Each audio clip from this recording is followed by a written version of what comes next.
Salam kamir kekaguman ilahi mengarah pada iman dan rahmat. Saudara-saudari yang terkasih, hari ini kita bersama gereja merayakan pesta Yohanes Rasul dan juga pesta Yohanes Rasul sekaligus pengarang Injil. Ini mungkin tidak kelihatan, tetapi Injil Yohanes yang mengesankan. Injil hari ini bicara tentang bagaimana Yohanes itu melihat bersama Petrus Yesus yang bangkit. Saudara-saudari yang terkasih, dituliskan di situ Yohanes ini adalah anak Zebedius, saudara Yakobus. Dia yang punya kesempatan khusus ketika Yesus menunjukkan kemuliaan bersama Musa dan Elia di Gunung Tabor. Ketika Yesus sedang galau dan minta ditemani berdoa di Taman Getsemani. Ketika disalib, Yohanes tetap hadir. Dan ketika dalam perjamuan terakhir, dia disebut sebagai murid yang meletakkan kepalanya bersandar di dada Yesus. Nah, dialah murid yang disebut oleh Yohanes sendiri yang dikasihi oleh Yesus. Saudara-saudari yang terkasih, Injil hari ini bicara tentang bagaimana Maria Magdalena ketakutan karena melihat makam Yesus kosong. Kemudian Maria lari menemui Petrus dan Yohanes serta murid yang lain.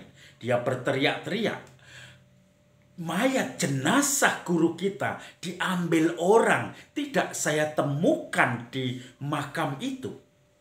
Lalu Petrus bersama murid yang lain yaitu Yohanes lari menuju ke makam Yesus. Murid yang lain itu Yohanes lebih cepat dan dia menengok dari luar. Sudah tidak ada lagi Yesus jenazah di situ.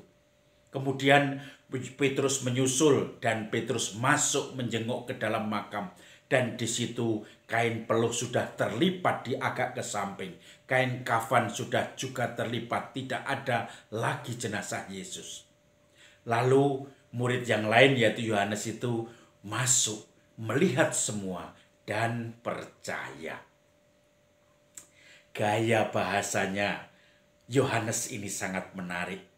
Dia mengajak pembaca, menggiring pembaca untuk mengikuti dia. Lari paling cepat, tetapi tidak menjenguk. Maka menantikan pengalaman Petrus itu supaya kita semua pembaca surprise pengalaman masing-masing. Apa yang ditengok dari makam itu?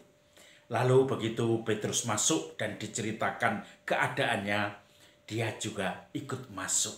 Mengajak pembaca Injil Yohanes masuk ke makam Yesus yang sudah kosong.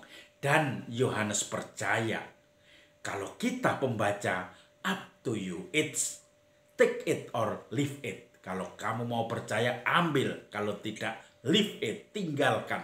Tetapi semuanya ini seakan-akan ditemani oleh Yohanes Pembaptis sebagai teman kerja atau teman pesiarah kita. Dialah kalau dalam bahasa menyampaikan warta disebut someone to go with.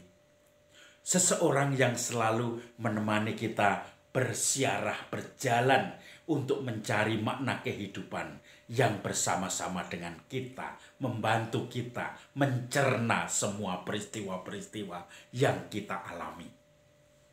Saudara-saudari yang terkasih, rupanya kita juga diajak untuk menjadi someone to go with. Seseorang yang menemani orang lain di dalam pesiarahan mencari makna hidup. Searching for meaning, itu yang diharapkan. Maka diharapkan kita juga membawa, membimbing dalam setiap tindakan kita, perkataan kita kepada penghiburan akan kebangkitan. Dia sudah bangkit. Dia sudah menyelamatkan kita. Dia memberi pengharapan. Air mata sudah dihapus semua. Dan juga ketawa, kegembiraan riang-ria, kebangkitan sudah dianugerahkan. Saudara-saudari yang terkasih, kita diharapkan membawa semangat itu, mengajak atau memberikan semacam cermin sebagai sahabat bagi orang lain, orang yang kebingungan, orang yang mungkin membutuhkan pertolongan, orang yang kelaparan, orang yang sudah berada sebagai orang asing, bahkan orang yang dipenjara. Kita diharapkan menjadi sahabatnya untuk mendapatkan kembali pengharapan kasih Tuhan Yesus yang sudah bangkit dan membawa warta gembira bagi kita semua. Salam Kamir, kekaguman ilahi mengarah pada iman dan rahmat.